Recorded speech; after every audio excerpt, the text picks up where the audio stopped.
in New Zealand, which means we put our clocks forward 1 hour, which means it'll be lighter in the evening. Well, the Fiordland town of Te Anau have decided they're not changing the clock back. They're going to be in Te Anau time. And joining us now is Stu Cordell, the manager of Visit Fiordland. Kia ora, Stu. Kia ora, Karen. How are you doing? Hey, so what time is it there now? It's Te Anau time. Yes, so? Yeah, it's still the same time as everywhere else in New Zealand right now, but we go on to daylight saving at the same time. But yeah, next maybe week. we won't change, You say maybe. I thought it's a done deal. Well, maybe it could be. We're working on it. So yeah. What do you mean you're working on it? Are you allowed to do that? Sure. Yeah, we can work on it. We can see how we go. It's always a something to give a go and see what happens. So who do you need to convince? Well, I mean, first off, you've got to sort of convince the locals, and I think some of them are pretty on board with it, and some of them maybe not so. But hey, it's also a bit of fun as well, and it's about looking at the time that we have here in Te Anau, because it's a pretty slower pace of life down here, and so we think we've got extra time anyway. So having an extra hour is even better. Okay. Gary, what other regions do you think would be interested in this Te Anau time? Well, if you go down the west coast and go right through there, it's a very special part of the country, and I can relate to this Te Anau thing because it's probably both islands actually that coast gets that last sunset. And it's quite special. And also the people down the Fiordland and Te Anau and through Central and all that, they're quite different. They're very quite tribal. Different. Yeah, very tribal. And so it doesn't surprise me the ideas come out of there. You reckon, Stu, are you quite different? Oh, look, we're different, but I think we're different in a cool way. It's a bit disconcerting sometimes when it's still light at 10 o'clock at night, though, isn't it? Oh no, it's great. You get to do so much more stuff. I mean, while you're stuck in a traffic jam somewhere, we're actually out, enjoying one of the great walks or the hikes or on a boat on the lake, or there's so many different things that we can be doing in these fantastic daylight hours that we have down here. So we think it's a great opportunity. A bit of a generalisation, though, isn't it, Jenny? Always in a traffic jam in Auckland? Look, I mean, I think the idea of having a different time zone in New Zealand, it's a great bit of promotion for the area, but it's my idea of hell. It's hard enough working out what time it is just any day in New Zealand, let alone dealing with another time zone. And, when you have to ring someone in London or Australia or somewhere in the States, and is it Eastern Pacific time or General Pacific, it's hellacious. And I'm sure there's probably a minister of time who will say there's some legislative reason you can't do this. So I love the headline, but please don't expect me to ever phone you if you're on a different time zone, because it's just going to be too hard. Well, we didn't have daylight saving before 1927. So what did we do before then, Gary? I don't know. I wasn't round then. You might have been. We went to bed when it got dark and got up when it was light. We did that thing you used to do. Early to bed, early to rise. That thing which we used to do. So now that we don't do it, that's okay. But I think another time zone, would it be South Island non-standard time? SINT. SNIT. Yeah. Or SINT. Yeah. Too hard. You're starting to win me over already. It's just I want GMT plus 12, time. and that's it. Yeah. Hey, Stu, thank you for joining us this afternoon, putting a bit of levity into the day. Appreciate it. No problem. Thanks, Karen. That's Stu Cordell, the manager of Visit Fiordland. It's 5 minutes to 4, 5 minutes away from that, or actually coming up to 4 minutes away from that announcement. And Gary, what have you been thinking? Right. New Zealanders will have heard of discussions on Three Waters reform and wondered what this was all about. Well, the government is proposing restructuring all the water assets of your council, tap water, sewage and rainwater. You and our forebears have created and paid for your infrastructure. The government proposes to take it off your council and put it into 4 water structures. In the South Island, 21 local councils' assets will be handed over to one large new structure. The 21 authorities somehow have to agree on a selection panel to appoint a board which will be accountable in the long run to the Minister in Wellington.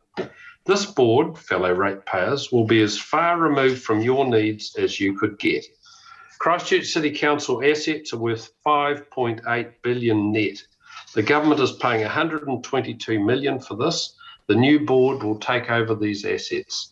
This process is theft on a grand scale. It could be done other ways. We all agree that everyone should have access to excellent water. However, we need to invent and create a better structures, and it is possible to develop regional structures. Hawke's Bay councils have developed one. So this week and next week, your local council will be considering whether or not to join this flawed new structure. It's time for action. Email your local councillors and mayors and tell them no. Email Minister Mahuta and your local Labour MPs and say the same. We must stop this and retain local control. You're not keen on it then, obviously. How did you draw that conclusion? So, Jenny, what's been on your mind? Well, I have not been thinking of issues of national significance, I must admit. I've just been thinking about how here in lockdown level 4, we seem to all have turned into introverts. And, even though we have lots of technology to reach out to family and friends, we just don't seem to be. And, it's ironic that in the before time, we were all too busy to meet up for coffee or lunch, because there was so much going on. And now when it feels like there's nothing going on, somehow we just don't seem to be using that time to talk to one another. And, I got to thinking it's not because we don't want to be in touch with one another. It's just because when you do, and you've got through that, hello, how are you bit of the conversation, you get to the what's new. And the reality is there's nothing that's new. So it's a kind of an awkward space between I really love you and I want to talk to you, but actually nothing's going on, nothing at all. So I thought to myself, well, in those early lockdown months last year, there were lots of those get together online and, have a drink and have a chat. And basically those things don't seem to be happening anymore. And if they are, I'm not being invited to them. So I rang some friends who live in London to see if maybe the conversation was any different because they weren't in lockdown. And the answer is, unfortunately, yes, it was. I didn't have anything more to say, but it was super interesting and kind of a bit painful listening to how much their lives seem to be completely normal compared to ours. And really, I just came to the conclusion that there's just not much to say in level 4 because we're all waiting for it to be over. So life can go back to the way it used to be when we all were too busy to talk to one another. It's an odd contrast to our working lives because it is. Jenny, I'm just going to interrupt you there because we are coming up to the news at 4. That's what I'm wanting. I'm hoping for good news at 4. I'm stopping right now. We'll cross to the Beehive Theaterette for the media conference to find out if the levels in Auckland will be changing, and we'll be back with the panel after that.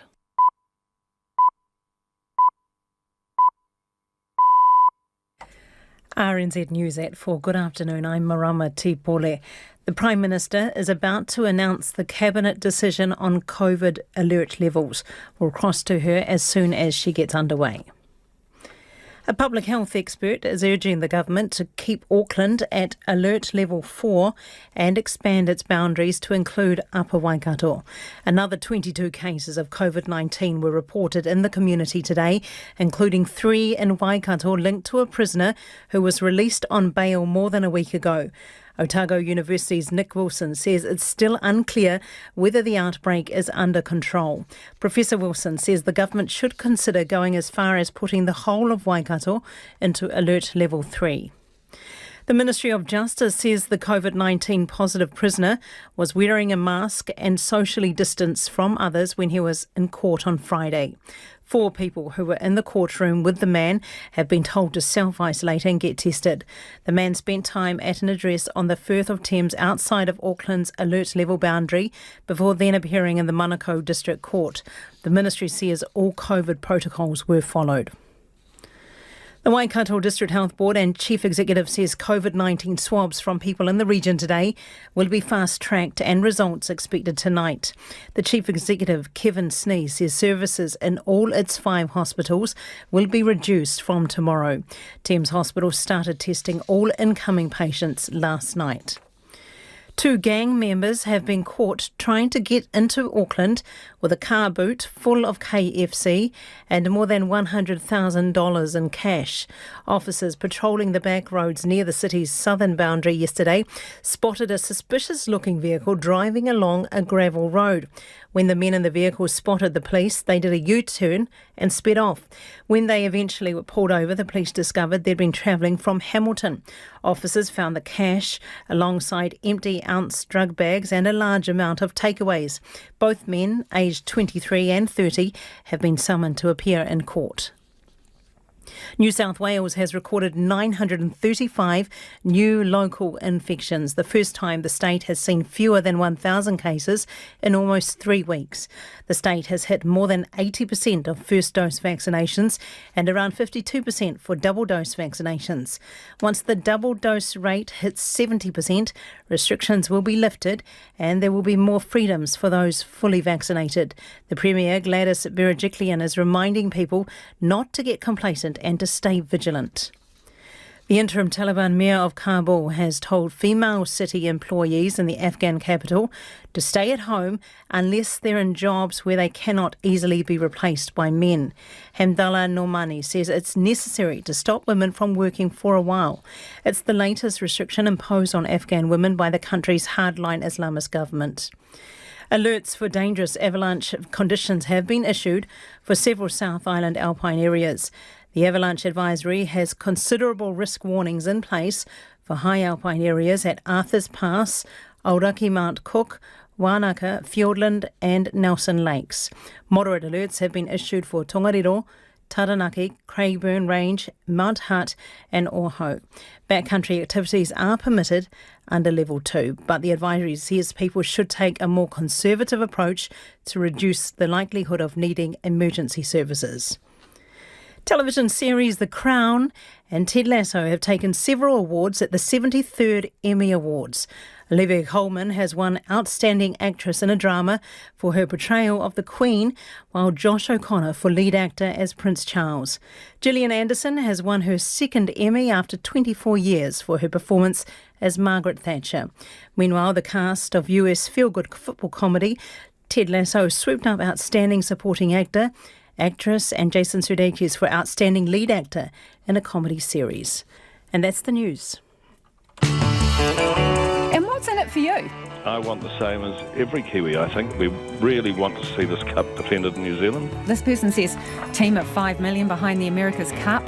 It's for the millionaires to have some millionaire fun. Who cares? No way. Get real. This does not matter to that many people. Pay for your own fun, this person says. Yeah, tell us what you really think. Checkpoint with me, Lisa Owen. 5 o'clock weekday evenings on RNZ National. RNZ National funded through New Zealand On Air. Back to Karen Hay, filling in for Wallace Chapman and the panel shortly. But right now, the short forecast from Met Service to midnight Tuesday. Northland to Wellington, also Coromandel, Bay of Plenty and the Central High Country. Fine breaks and isolated light showers. Gisborne to Wairarapa, also Marlborough and Nelson. Fine apart from isolated showers for Nelson and the Marlborough Sounds tomorrow evening. For Buller, cloud increasing with isolated showers.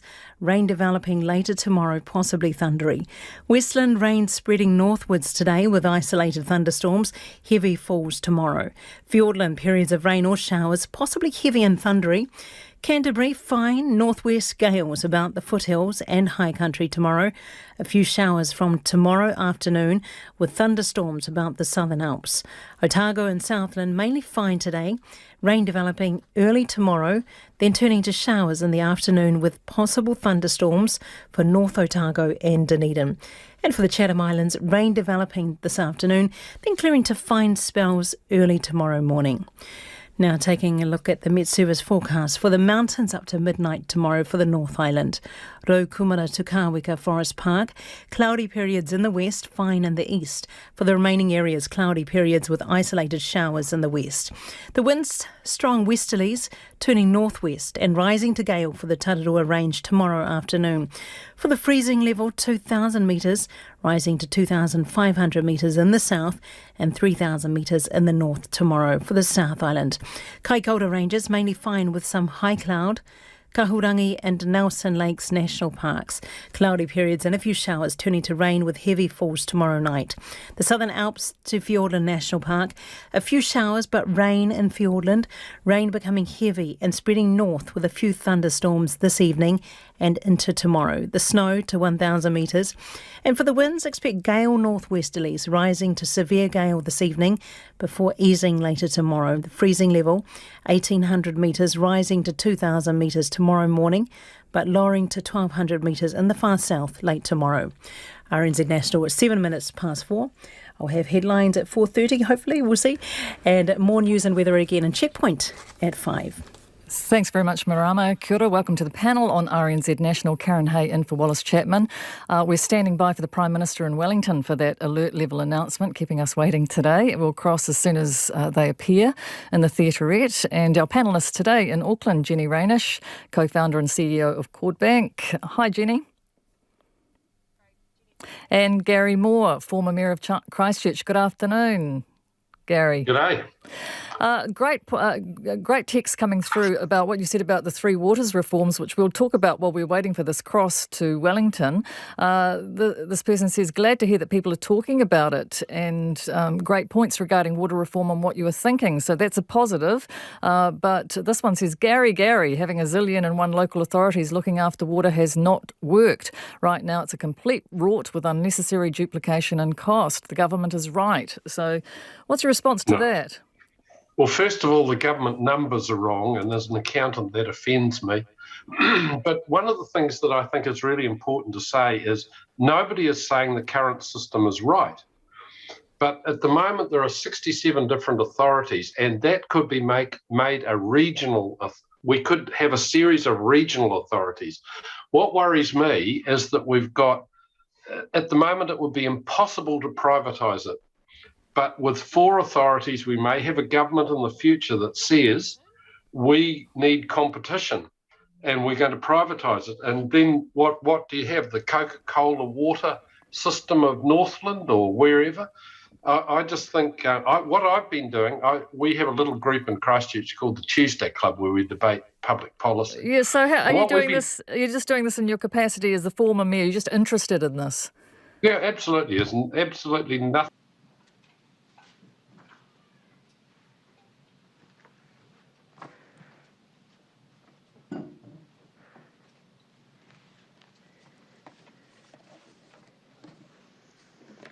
E te ti, e te tā, no mai rā.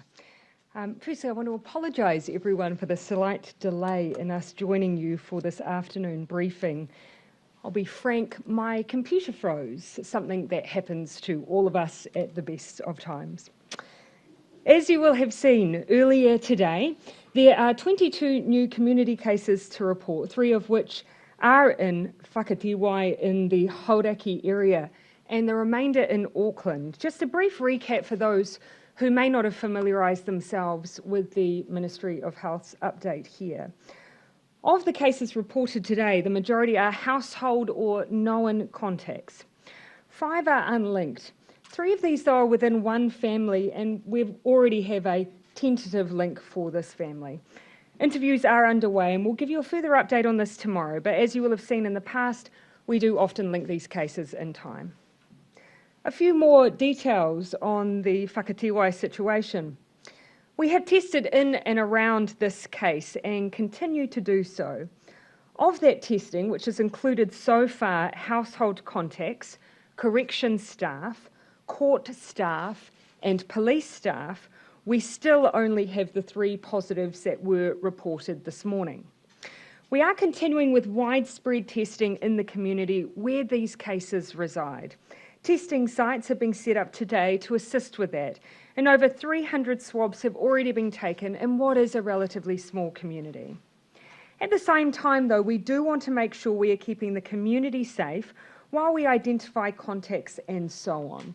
For more details on the steps we are taking in that regard, I am going to hand over to Dr. Bloomfield. Dr. Bloomfield. Thank you, Prime Minister. Kia ora koutou katoa. So, in addition to the testing and contact tracing and isolation that's already in place, I am going to put in place a Section 70 notice, which will place some requirements on people who live in an area north of Highway 2 and centred on Mangatangi, and that will effectively extend the road boundary to the east of, just to the east of Maramarua, and also just to the southeast of Miranda on the Firth of Thames.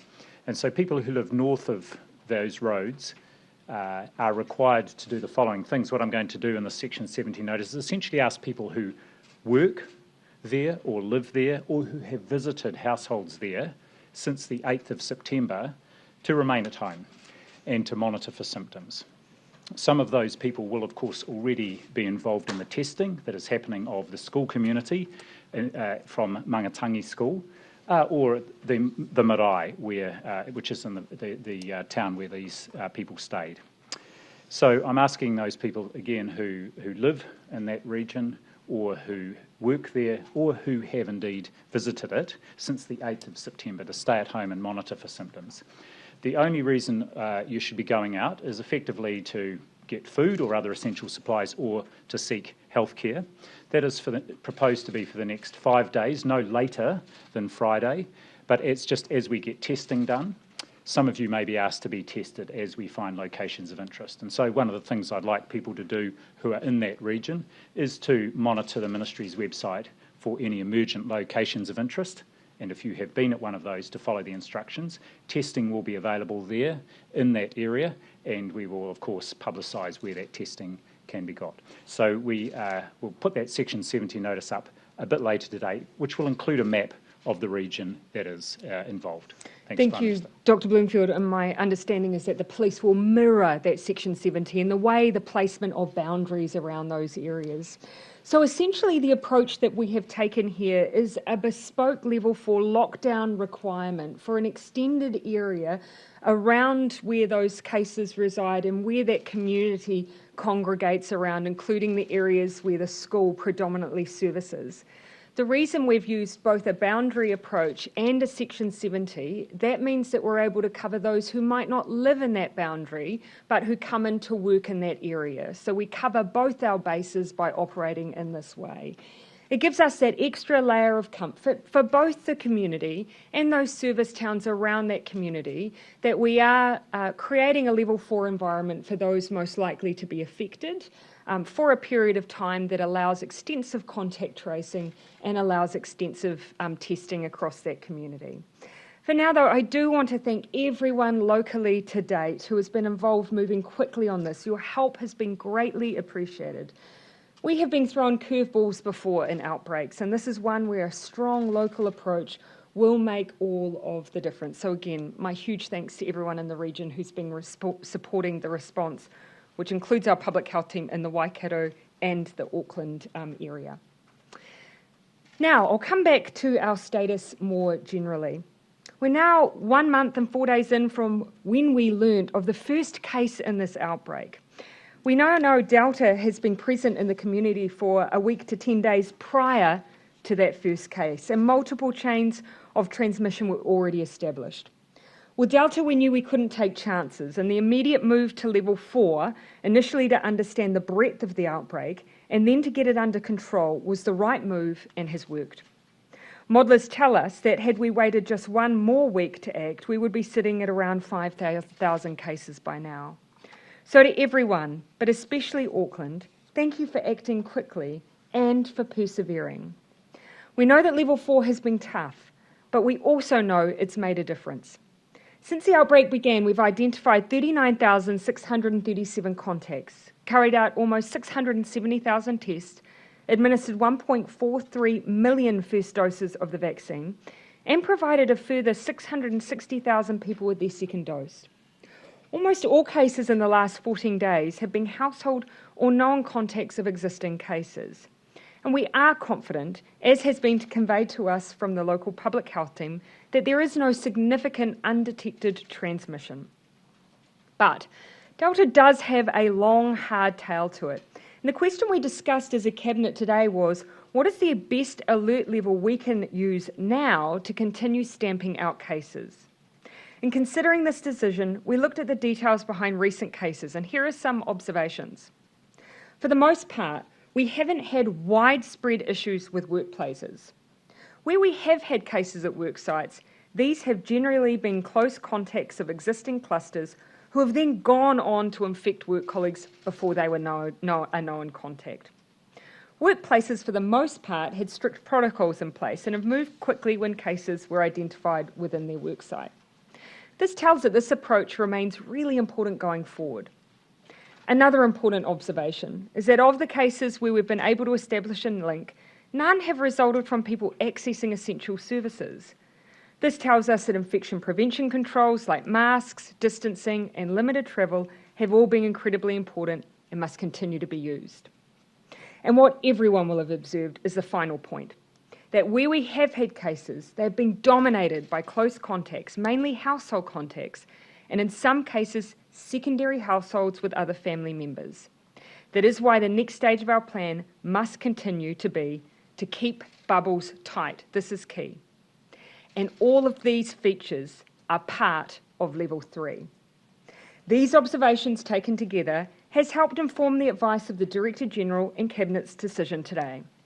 That advice explicitly stated that Level 4 has done what we needed it to do. It has helped us contain the outbreak. And now as we continue our zero-tolerance approach to cases, Level 3 still provides the really important and strict rules that help us keep up that important work. Therefore, we have accepted the Director-General of Health's advice and confirmed that Auckland will move to Alert Level 3 at 11:59 p.m. tomorrow night, Tuesday the 21st of September. The Director-General was also clear that given the long, hard tail of Delta, we will need time here. And Cabinet has accepted his advice for Auckland to stay at Level 3 for at least 2 weeks, with Cabinet first reviewing those settings on Monday the 4th of October. As for the rest of New Zealand, as I outlined on Thursday last week, for so long as Auckland is at the higher alert levels of 3 or 4, a greater level of preparedness is needed elsewhere. In other words, Level 2. You will have heard me signal last week, though, a view that with Auckland's move, there is an ability to allow one more minor change for the rest of the country, around the number of people who can gather together at Level 2, including in hospitality venues, from 50 to 100, and Cabinet has confirmed that decision today. In terms of what Level 3 means for Auckland, I can sum it up with one word: caution. You will have heard me say that when analysing where transmission has occurred, there are some strong themes and reasons why certain rules remain in place. They stop transmission at Level 4 and are still in place at Level 3. First, your bubbles remain. You are not allowed to visit friends or neighbours at Level 3.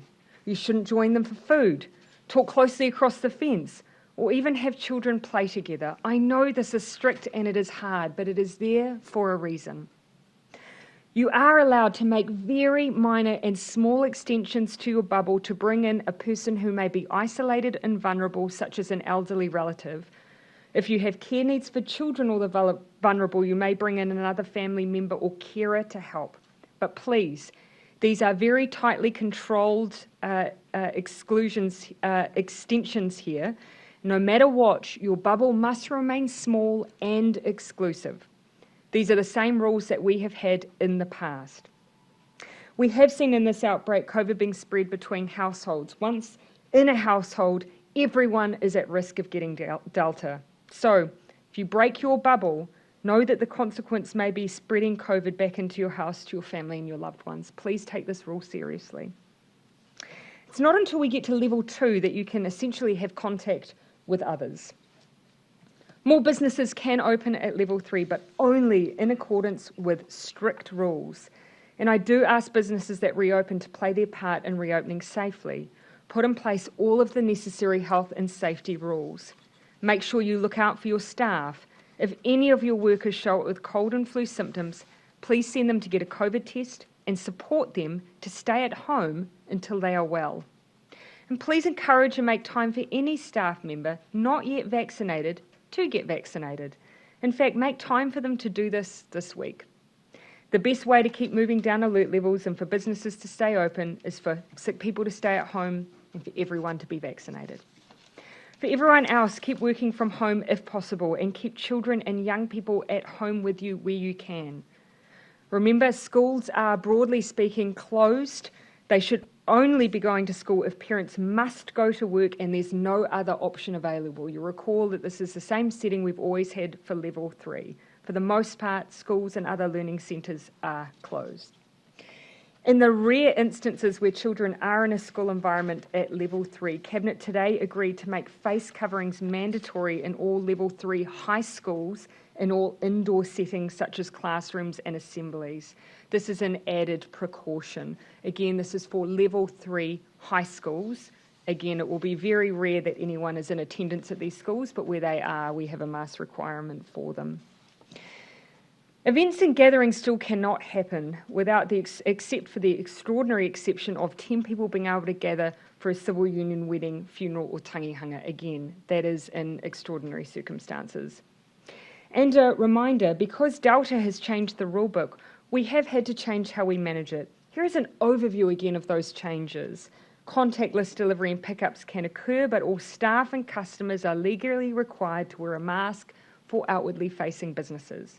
So when you pick up something in a contactless way, everyone should be wearing a mask. In fact, everyone is strongly encouraged to wear a mask in any indoor setting with people outside your bubble. The latest science tells us Delta spreads very easily, often through the air, so masks make a real difference. I'd encourage all businesses to familiarise yourselves with all the level 3 requirements. Meanwhile, business owners and operators can now access their premises in order to prepare for contactless opening, including to meet the public health requirements. I now have a particular message for those listening who are over 65 and especially in Auckland. For you, level 3 poses a slightly higher degree of risk, and that is why I'm stepping up my level 3 advice for anyone over 65 in Auckland. If you have not yet been vaccinated, please stay at home until you have been. This will give you an extra layer of protection in this outbreak. We have been doing direct outreach to all our over 65s who haven't had their first dose yet in Auckland. That amounts to about 23,000 people. The vast majority of over 65s have been vaccinated, but for the smaller group, we really do want to encourage you to take that next step. Last week, a letter was sent to those over 65s who we had details for. Today, we're commencing an outbound call campaign. Healthline have started calls this afternoon to support our older New Zealanders to be vaccinated. These will average about 8,000 calls a day. If you get a call, please take the opportunity to ask any questions or raise any concerns. We have people on the end of the line who can answer them for you and help with the booking and support you to be vaccinated. If you have a booking that's a way off in the future, please bring it forward. There are plenty of spaces right now. We've only asked our oldest people specifically to stay at home once before. It was when we didn't have a tool to protect you. It was right at the beginning of lockdown. Now we do have a tool, and I'm asking that you please use it. If staying at home makes you feel anxious or distressed, please reach out. Many pharmacies are doing medication deliveries, and the Student Volunteer Army Grocery Delivery Service can help you access food. Aged Concern can be contacted for general advice and support. Their number is 0800 65 2 105. If you just need someone to talk to, and this message is for anyone, please at any time use 1737. Finally, quick reminder on the boundary rules, and then we'll open up. These are tight for a reason. Most people are not permitted to travel. If you have permission to travel regularly, such as for work, you need to have evidence of having a test in the last 7 days. Again, this is for travel over the boundary. The rules are different for people permitted to travel for personal reasons. You must now carry evidence of a negative test result within 72 hours before you travel. There is an exemption process for emergencies through the Ministry of Health, and this is work we've been signalling for some time. My final word. We are not stepping out of level 4 because the job is done. But nor are we moving because we don't think we can achieve the goal of stamping out COVID-19. We are moving because level 3 still provides a cautious approach while we continue to stamp out COVID-19. It means staying in your bubble. It means contactless transactions and keeping your distance. It means we say thank you to Auckland for their tireless work and we collectively keep going. Happy to take questions. Jessica. If you are comfortable with this number of cases and you say that we are still restricted enough under level 3, why not go to level 3 earlier? Well, essentially what the decision we made at that time was that doing that extra piece of work gave us that extra time to continue to assess whether indeed we had that containment we believed we do. The public health team has given us their view that yes, that continues to be the case, that we do not have widespread transmission or uncontrolled transmission in Auckland. That was why we made an in-principle decision last week and why we've followed through on it today. With the number of new cases, 20, 24 and today 22, Yeah. Is level 4 really working? Oh, look, level 4 has done the job we needed it to do, which was right at the beginning when we had only that one case, getting a sense of the degree of the transmission we had and then establishing as much as possible a ring around it and ensuring we did not have widespread undetected transmission. Level 4 has done that. Now we need to keep going. Level 3 is not a situation where we are broadly opening up. You stay in your bubbles, distance is kept, schools remain, broadly speaking, closed, and we keep doing the job of stamping out COVID. Elaborate on your closing comments. Do you genuinely think you can still eliminate COVID, eliminate Delta under level 3? I think it's important to remember that actually level 3 has been the place we have moved to first for every other outbreak that we have had to date other than the first one. The reason we went to 4 first was because we saw in other states in Australia how quickly Delta moves. So we moved quickly to establish how widespread it was, get that broad containment, and now we need to keep going. And I'd really highlight again, 3 is a continuation of stamp it out, not a cutting loose of those restrictions. Despite those heavy restrictions in level 3, people are still going to be concerned that the outbreak's going to potentially blow out under level 3. What assurances can you give, and can you also commit to not yo-yoing back up to level 4? Well, you will have seen from the observations of where we've had transmission to date that ultimately all of the protections that level 3 provide will continue to be important for us and were important in level 4, and they're all still there. We don't want people intermingling with others. We want those protocols of infection prevention, masks, distancing, all to remain in place, and level 3 does that.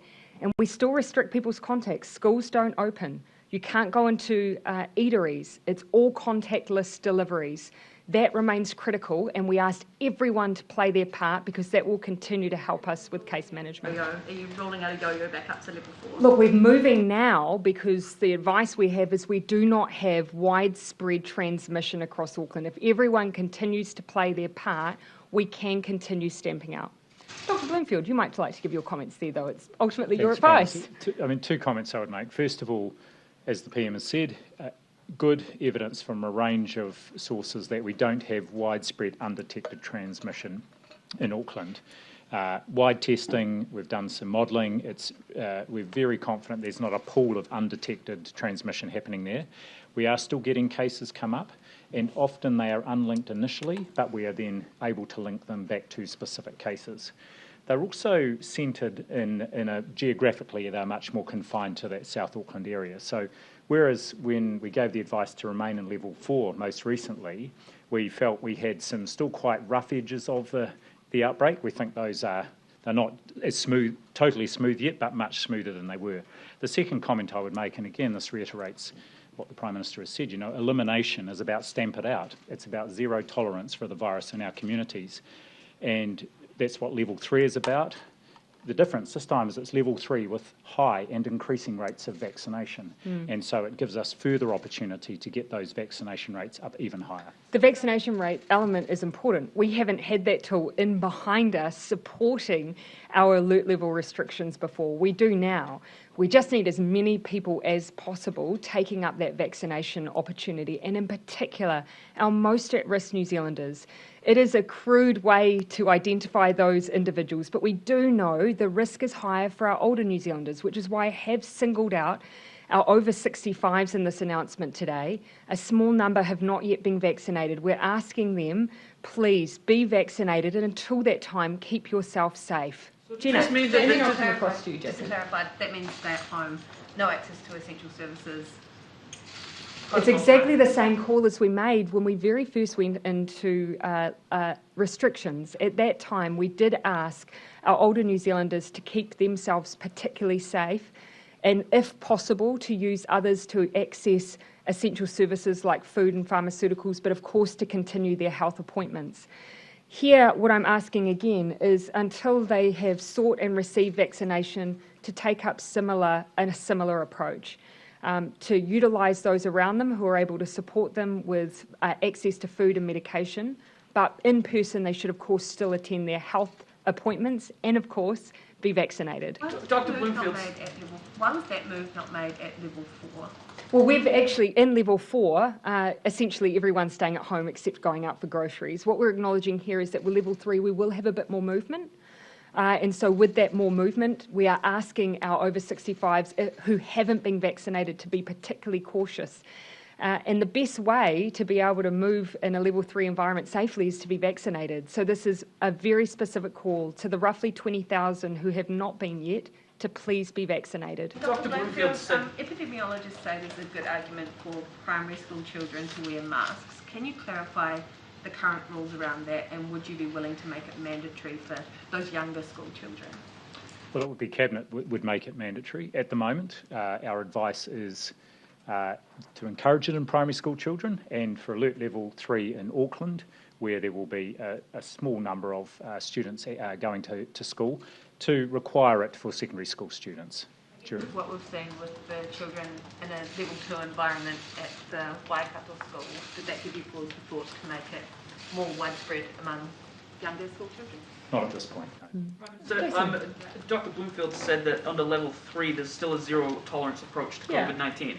Are you saying that that Auckland can't move into level 2 until there is 0 cases in Auckland or a prolonged period of 0 cases? Of course, the whole point of the zero tolerance approach is not that you'll have 0 cases, but rather you take an approach that wherever those cases arise, you are aggressively contact tracing and seeking to stamp them out. And that has been our approach all the way through and continues to be the approach that we are taking at level 3. So what does that mean in essence? It means that there's no change. We've always said zero tolerance does not mean 0 cases. It means stamping out cases where they are found. You'll also see in the level 2 framework, essentially what we're looking for there is greater containment. It's always been the description down the side of the alert level 2 framework. We would want a level of comfort that we had those cases well under control in a level 2 environment. So that's why we've said, look, we don't believe we'll be there in anywhere within 2 weeks. We're giving the certainty for Auckland that it will be at least 2 weeks. Can you expand on that level of comfort? Because there would be people watching this looking for some certainty. Does that mean 4 days in a row of under 5 cases, or just some inkling of... No, because as you've seen, Jason, today, I mean, the vast majority, a larger number, but the vast majority, again, household and close contacts. One of the realities we're facing is that some of the households affected by COVID-19 have been families, larger families, and that's been devastating to see, but it's also, again, why just taking a raw number approach doesn't tell the full picture, and I've said that repeatedly at this podium, so you know that rant well. Auckland can go into level 2 if there is still COVID in the community. We would want to be of the view that we were in a situation where we were well contained. At the moment, we continue to see mystery cases that are cropping up through community testing. Rather than us getting out in front of those, we'd want to see a turnaround in some of those situations, because that gives you cause to consider that even while we've retrospectively been able to link, that does pose some risk that individuals have been infectious in the community. Well, that's been certainly our goal all the way through, and if every single eligible New Zealander goes out and takes the effort to be vaccinated, that's the best thing we can do to ensure that it will be. So if vaccination rates are high, you think Aucklanders, and in fact New Zealanders... High vaccination rates will undoubtedly be a game changer for New Zealand. But the key there is high. You will have seen a lot of discussion overseas at the level of restrictions that are still in place and the level of hospitalisations where we have lower numbers. You will have heard Dr. Bloomfield say he's aiming for 90 plus of eligible New Zealanders. So that's the range in which we want to see people aspiring to. That's the kind of range that means we have fewer restrictions. We will take the opportunity over the course of the week to delve into a little bit more detail as to what that modelling is showing us about what vaccination rates mean for restrictions in the future. And that will give everyone a bit of insight into the information we're receiving. So we'll look to do that over the course of the week. Just on the prisoner, when he was released on bail at the residence in Perth and Thames, how did he get down there? And did he go straight there?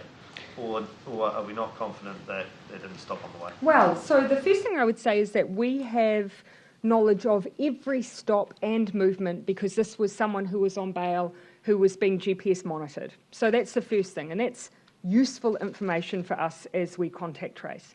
One of the bail conditions was that essentially they needed to be transported by a specified person to their residence for their bail to be carried out for the period on which they were on bail, and that they more or less needed to take a direct route to that environment. What we're trying to ascertain is whether or not that person who was directed to take them there did follow through all the way in taking them to their bail address. But what I can tell you is once they arrived on that same day, they did stay there for the duration of their bail. So really, the germane bit to this case is the more or less part. So the germane bit to this more case... direct or less direct? Yes, and also whether or not the person who is linked to the cluster actually was involved in transporting that prisoner. So that's the part that we are working on the detail around. So just to be clear, someone is able, once they are bailed or released from prison, to go back to their home residence for good reason. We treat them like MIQ. They've been in an environment where they've not been exposed to COVID. And of course, Mount Eden is a remand prison. It will have a number of people from outside that region and they need to get back to their place of residence. Bail conditions set basically say you have to go back to that address. What we're working through is whether or not that person fulfilled their conditions with in the time it took for them to get there that same day and fulfilled their conditions by the way that they were transported there. There was a small number of people that took them to their place of residence, and so that's what we're working through. And who's doing that work? It's a mixture of corrections, police, Yep, MOH? corrections, across corrections and police. Ministry of Health are only interested for the purposes of contact tracing those involved. But we have a reasonable picture of what's occurred here. We do. One thing that is material is that during that journey, that predated this person's infectious period. Yes, so they weren't infectious at the time of their trip back to their bailed address. Does that tell us that the prisoner perhaps got infected from others living in his household? No. Have you established that yet, Dr. Bloomfield? Was it the prisoner who infected his household members or their household members? Yes, it seems we're still waiting for the whole genome sequencing on all the people involved, but it seems likely that the person who was on remand was infected by someone who had been in Auckland, probably one of the people who transported him south, and then as a result of, as he was required to, remaining at home with the other members of the whānau, he's infected other members of that whānau. Potential epidemiological link to the person who discharged themselves from Middlemore Hospital? Not at this point, no. But we believe from genome sequencing and others that we have a reasonable understanding of what has happened. What we're trying to do is place this individual in the timeline. So it was within the bail conditions of this person to be supported to travel to their bail address. Someone needed to drop them off. So what we were working through is which of those individuals involved in that drop-off were involved, was the infected person, at what point did they join the journey, and whether that was outside their bail conditions. Did you not know that this person's household was in a level 2 environment when answering questions yesterday? Because there were two sites that we were given involved for this bailed person. One was inside the boundary and one was outside the boundary. The important point being, however, it would not have been against the rules for someone to be bailed to an address outside level 4. What's critical is to restrict the movement of coming and going for that individual. Did they return a negative test before they were sent out into level 2? No, but they had been in prison for well over 14 days and there was no COVID in the remand prison. It's very clear that this person has become infected with COVID from someone that's been involved in their journey to their bailed address. And did the person who transported them, did they break the level 4 boundary? Well, if they were involved with transporting a prisoner, not necessarily. And this is the level of detail that we're working through at this point. Corrections, not just transport them? I'd need to ask that of corrections. I don't believe it's necessarily the case that every prisoner, once they're bailed and GPS tracked, is then individually dropped off by corrections.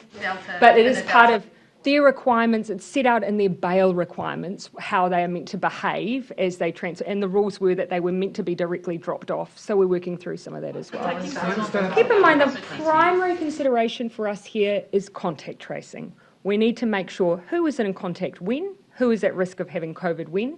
Secondary to that, we want to see whether or not rules were broken and if we can tighten up the procedures there, and we're doing that at the same time. Taking so long to check the I'll just get a little bit of order back into the line of questioning. Bernard, then I'll come to Ben and Mark.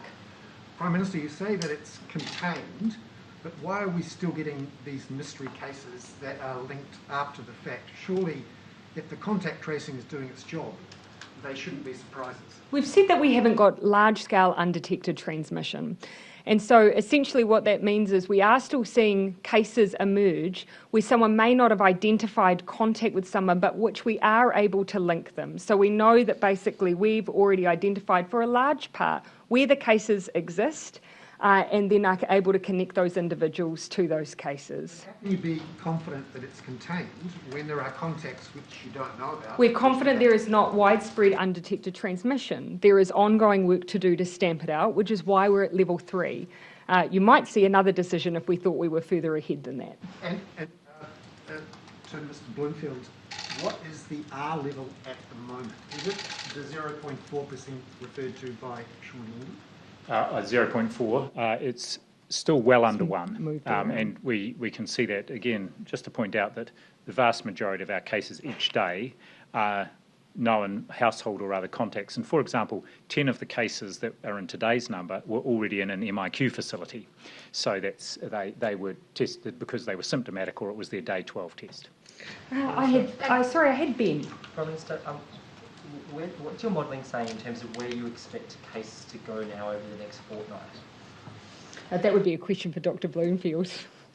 Yeah, to continue to, my colleague in Auckland uses, rumble along a bit, but we're just expecting them to decline. One of the things we're going to do is to give an estimate, and I did it at one point last week, of the sort of expected number of cases that may still come through based on the size of the households where we're getting new cases and the conversion rate that we see.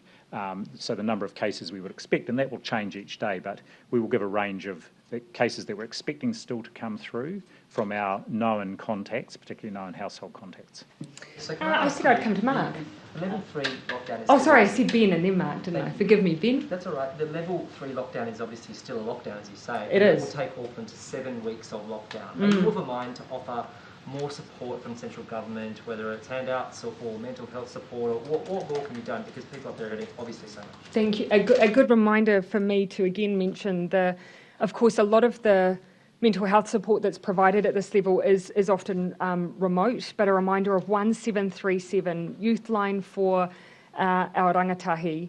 And we do have particular support offered to our businesses and small businesses through Business Connect, and often through our chambers as well. So please, anyone needing support, either practical financial support as a business or just support to get through, please do reach out to those services. You will have already seen that we made a move that is a big step change from our original lockdowns around the way we're using the resurgence payment. That in the past had tended to be a one-off payment. We've now put it on a regular cycle. Every 3 weeks, the resurgence payment, which can be used for fixed costs, like for instance lease arrangements or rentals, is able to be drawn down every 3 weeks. And of course the wage subsidy continues to be available for those who are affected by some part of the country being in those higher alert levels. And that allows some of those businesses who might be outside of Auckland but affected by Auckland, so it will mean events or tourism businesses are able to access that support if they can meet that criteria.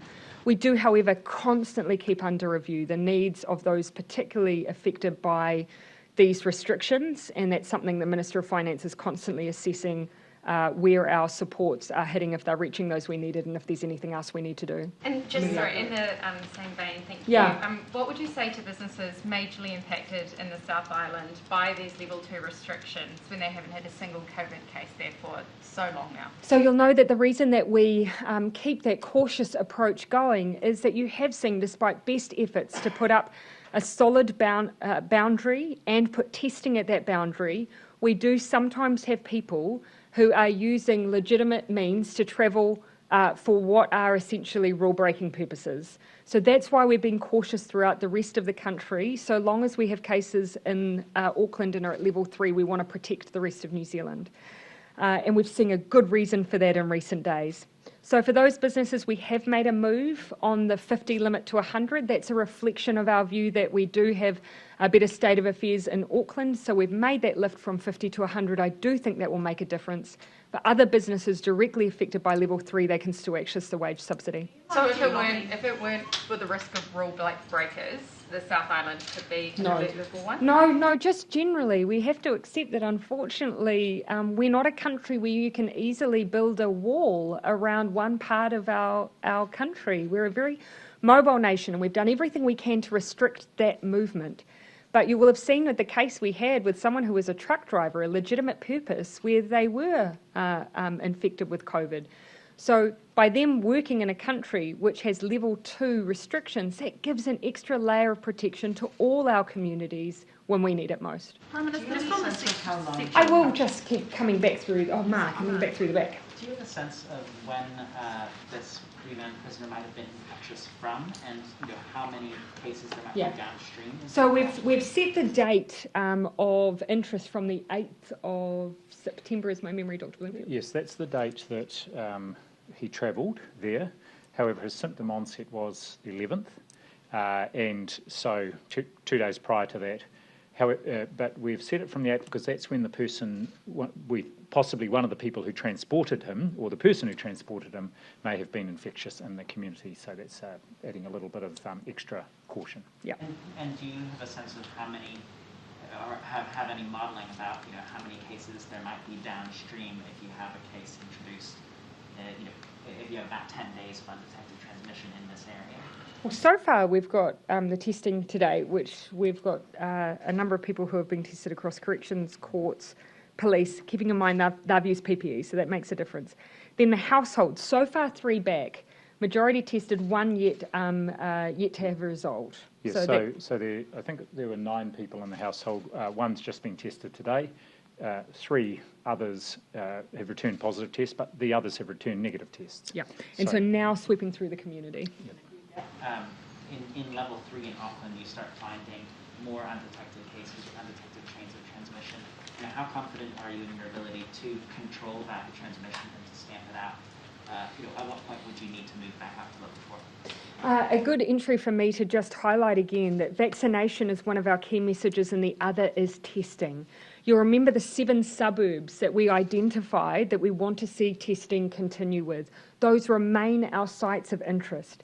We have added an additional suburb of interest, but it essentially, for many of those who are local, will know that it overlaps with a number of those existing suburbs. It's identified as Clover Park. It does overlap with most of the ones that we have on, many that are already on the list, but we wanted to be explicit that Clover Park is another suburb we do want those testing rates up. So what we'll do over the course of this week and next is come down and just report on the number of tests we're having come through those communities, and initiatives we'll be undertaking to keep those numbers up.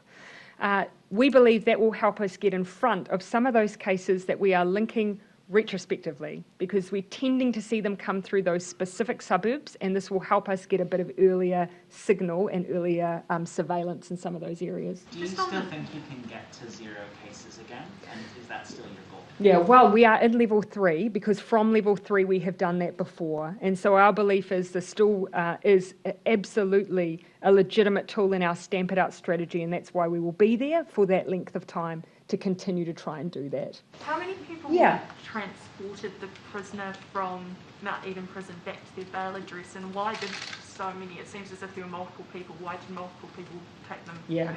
And so look, that is one of the questions that we're working through with corrections on. So there was a specified person who was meant to take them back to their bail address. So we're just working through whether or not bail conditions mean that that must be an exclusive arrangement or not. So that's one of the issues we're working through there. But to keep in mind again, someone is able to be transported, but those involved with transporting are then meant to be back in their level 4 environment. Section 70, how long exactly is it going to be in place? And I guess if cases pop up in the community there, will you look at a different response, whether that be a different alert? Yeah, so 5 days initially, and that's so that we can get that testing underway, get returned results, do that rigorous contact tracing, and then we'll revisit. Yeah, so it's initially for 5 days. It could be shorter. It's 5 days or until a medical officer of health says that people can be released. That we think will give us a good amount of time. And we can adjust it as well. That's a good thing about a Section 70 notice. We can just adjust it as we go if there are new information that emerges. Very quickly on a different topic for a colleague, the counter-terror legislation is up for its second reading tomorrow. Critics have said that there is no need to rush it through, and that you should take your time to work through the bill. What's your response? Yeah, my response would be we have taken our time. This policy was first proposed to us by officials in 2018, and we asked for the work to be undertaken. It's then subsequently gone through a full cabinet process, been introduced into Parliament, referred to Select Committee, received submissions from the public and reported back to Select Committee. What I'm happy to indicate here is that there will not be any surprises in what is reported back to Parliament. We had consensus recommendations from the Select Committee over changes that should be made as a result of submissions which have been heard by the Cabinet, and we've not made moves beyond the scope of the original bill that went to the public and that originally went to the Select Committee. Prime Minister? Can I just ask your response to comments made by the Māori Pandemic Group earlier today that they were worried about anything less than level 4 for Auckland and the Waikato, saying that they were worried that the North Island is on the brink of a big outbreak otherwise? Well, the first thing I would say is you've seen that we've actually created an arrangement that essentially for this newly affected community does put them into a level 4 environment. But we've added a Section 70 so that we can actually cover off those who might work in the area but live outside, or may have had contact with anyone in that area. So we've tried to go a bit broader than would otherwise be a simple boundary change. So we've taken a very specific approach there, and I think really met the needs of what those have been calling for that specific area. More broadly, I would again just highlight that every other outbreak we've had to date, bar our first one, has been firstly managed and stamped out at level 3. Level 3, no one should be under any illusion that it is an unrestricted environment. It is very tightly controlled, and everyone in Tamaki Makaurau has a role to play in continuing to ensure those most important parts of level 3 are upheld, and that includes just not mixing and mingling with others. Prime Minister, there was a... Who haven't I had? Joe, in front. Just in terms of this bespoke arrangement, yeah. Is this what the country can kind of look to from here as boundaries, putting orders in place and making it more manageable from not even a regional but a much smaller perspective to manage this? Yeah, I mean, that's something that some countries have used in post-vaccine environments, for instance. We have, perhaps an outbreak and lower vaccination rates, and it's actually the way I describe our public health units dealing with issues like measles. What we probably may not have registered is that in the past, before COVID arrived on our shores, our public health officials, if they saw a flu outbreak in our aged care residential facility, have the ability to close it down and manage it. Likewise, for other areas of work, if they see outbreaks of other infectious diseases, they have the ability to take those local approaches. And so those are the kinds of things you want to have available to you in managing outbreaks in vaccinated environments too. Just on that, Dr. Bloomfield, do you see this, like you said, and as a bit of a test to see what compliance is like with such a bespoke, smaller arrangement like that? Well, certainly we've used our Section 70 notices in a range of ways actually right through the pandemic here, including, for example, to require people flying back from Australia to do certain things. And this, I guess, is just extending that to requiring people in a geographical area or who have accessed that geographical area. So it gives us another tool in the toolbox, and actually at the moment it's being used sort of in a complementary way to the alert level boundary that's there. But it does show that we do have not just the ability to use an order under the Act, but also a Section 70 notice. On the basis of my computer malfunction, I will continue to take questions. I'm going to come over to Claire and then I'm going to whip through the back again for our TVs. I might finish with Jason. Can you give us some indication of what would happen what the prompts would be for you to have to move back into level 4 again? And also what factor lockdown fatigue had in your decision to move down to level 3 this time?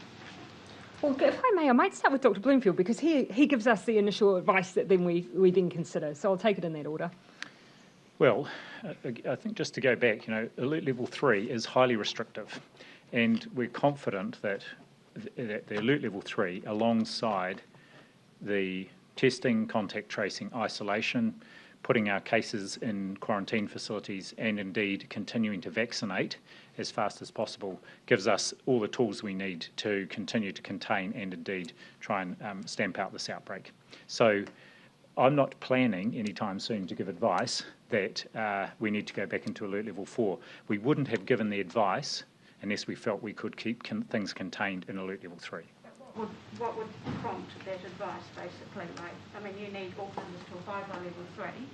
If they don't and something starts happening that pushes it back to level 4, what would it say? Look, I'm confident, first of all, that Aucklanders, as the vast majority of them have already, will continue to support the effort. And they're just as interested as we are in stamping the outbreak out. Secondly, we will see ongoing vaccination in Auckland, and we're very close to hitting 80% of people in Tamaki Makaurau who've had a first dose. And of course, our aim now is to intensify our efforts to get that even higher as quickly as possible. And look, I would really just share the sentiment from Dr. Bloomfield. In terms of compliance here, we've actually seen, despite the length of time that Auckland has been in these alert levels, by and large, really good compliance. Those times we've had exposure sites or locations of interest, by and large, there have been people going out and doing the things that they're permitted to do and need to do to survive. What I would continue to just enforce, though, no contact is trivial. So you might think that a conversation with a neighbour is not serious, or your children playing together in the street is not something to worry about. A significant proportion of our cases have been young people. And so actually we do need to worry about them as vectors of transmission, and we do need to make sure that we look after them by keeping our bubbles tight and not mingling with any other households, and that includes family members in other households. I'll come across the back there. I had Jenna, Benedict, and then I was going to finish with Jason. So just a question for Dr. Bloomfield on what the I don't recall saying your name, Bernard, but I'm going to let you off. I don't want to reward bad behaviour, though, so I'm then going to stick with my loop round. Sure, my hand gave an incorrect indication. I'll sweep to you, Bernard. Thank you. Dr. Bloomfield, what's the trajectory of the vaccination rates which would get us over 90% in Auckland? What does your modelling say? Early October, our modelling says in the first half of October. However, I'd be keen to do it as soon as possible. So we have the capacity there, all the systems are in place, and now is a good time, then this next 2 weeks during alert level 3, for anyone not vaccinated to get out there. And we will continue to provide an increasing number of opportunities for people to get vaccinated. When you say over 90% is the sort of range you need to be freer of restrictions, is that 90% double dose or just single dose? Well, ultimately it's fully vaccinated, but even a single vaccine is quite protective. With the Pfizer, we've seen that, including against Delta, and 90% minimum. Right from the start, my position on this has been as high as possible, which means ideally every single eligible person. What's encouraging, though, is the uptake rate between first dose and second dose is really close. So the vast majority of people who are getting their first dose are then following through with their second. And yes, one dose matters, but 2 doses is where you get that really protective factor for hospitalisations and serious illness. So we really want to keep encouraging everyone, do the job right, get both doses to get the full protection. And encouragingly, we're modelling basically off full vaccination rates because for the most part people have been. It's a very small percentage who haven't.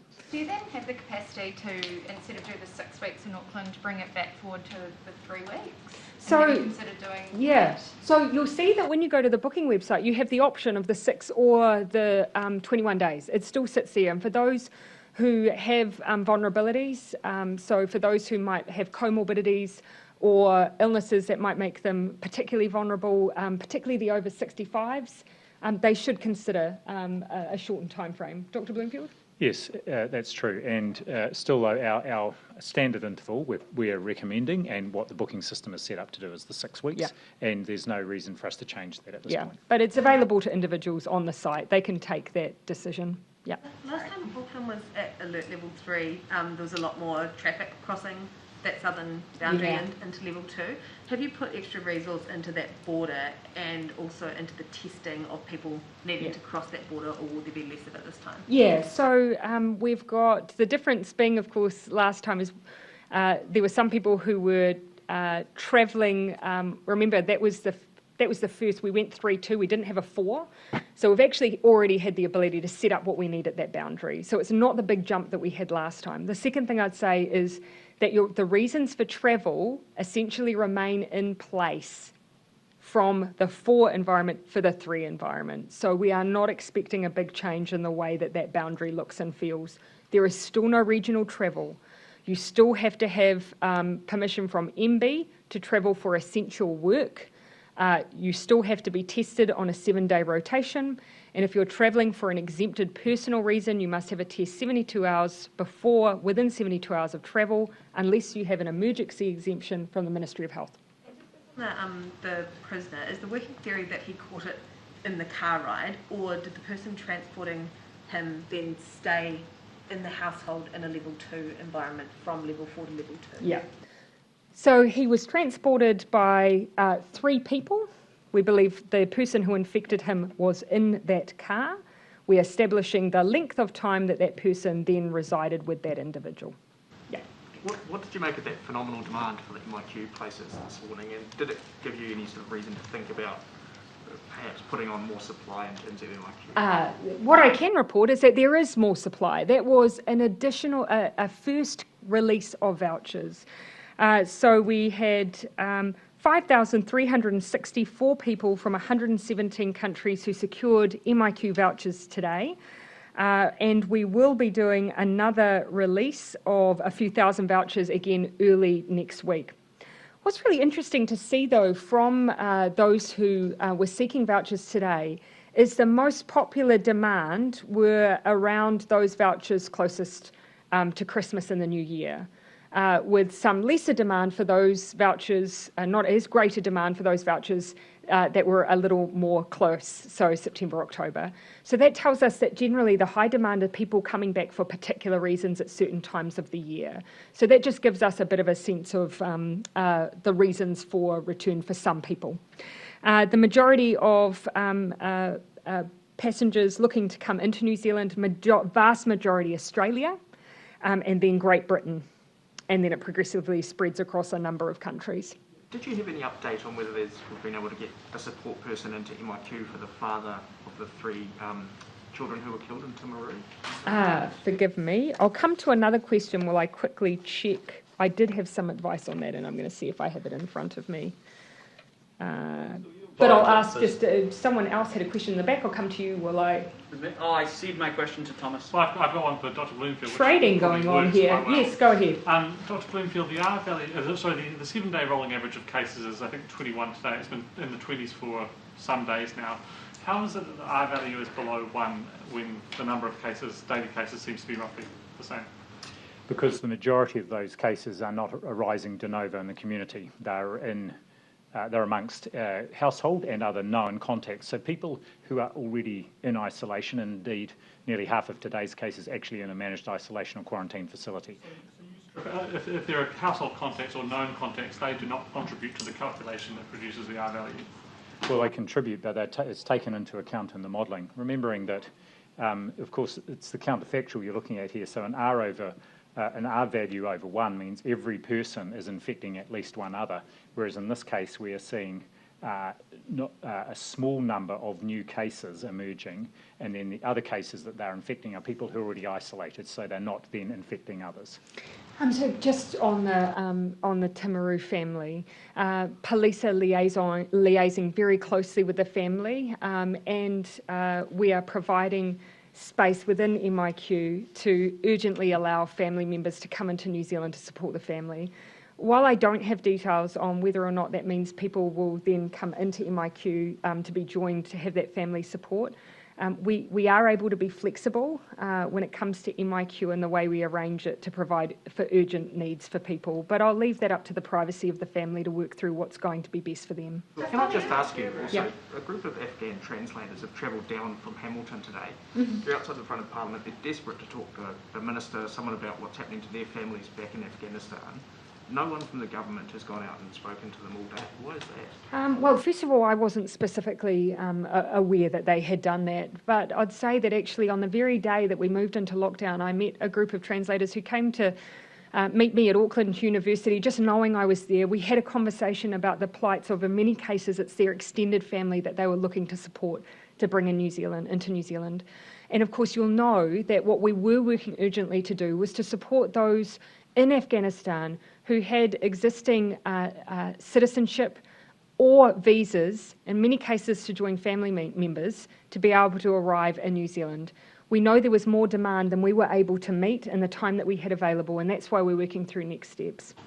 I did say that I was going to finish. Who did I not reach on the back? We had Thomas and James. So I'm going to finish in the front I'm going to finish with Joe, my last question. My understanding is that the rooms that were left to sort of last this morning were the ones for the week starting tomorrow. How unrealistic is that in terms of the time that you're talking about people lining up flights, getting through the passport tests, all that sort of stuff? So whilst they were last, I do believe they were still taken up, and people do have a period of time then to be able to then go and subsequently go and book their tickets. But we always take into account on release people's ability to then meet that room availability. I would mention that 1,352 people seeking to come in are from Australia, so it would be possible for them potentially to meet some of those requirements before entering in for those earlier dates. Okay, I did call time, and one final reminder, those who were not able to access vouchers, we do have ongoing release of vouchers throughout the year. It wasn't the case that it was one release and done. Okay, thank you everyone.